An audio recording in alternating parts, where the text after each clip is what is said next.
সকালবেলা আইটি স্ট্যান্ডে গাড়ি লাগিয়েছিলাম, তো ওখানে একটা পায়ে গেলাম দাগাপুরের ভাড়া, তো যাচ্ছি কাস্টমার বাড়িতে। আর এই ভাড়া কনফার্ম হয়েছে 400 টাকা করে।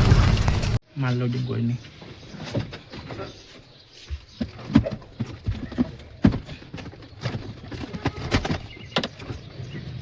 জিনিস লোড হয়ে গেল, একজন দিদি যাবে আর ওনার জিনিস নিয়ে যাচ্ছে দাগাপুর ওই হন্ডা শোরুমের ওখানে যাবে, আর ওই দাদা বাইকে যাচ্ছে। আবার লেট হয়ে গেল, দিদি বলে ফোন টোন আর কি ভুলে চলে আসছে।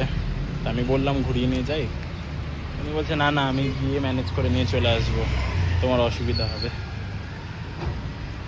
তো দাদা তার সাথে বাইকে করে আবার গেল ফোন আনতে। ওই যে চলে আসে হিরো প্লাস।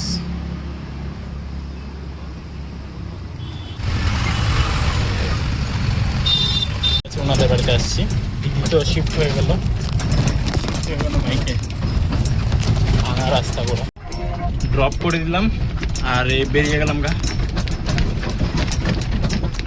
দাগাপুর থেকে অল্প আগে ছিল, দাগাপুর থেকে 500 মিটার হবে আগে এসে একটু ভিতরে ভাঙা রাস্তা, অল্প মানে 100 মিটার ভাঙা রাস্তা হবে।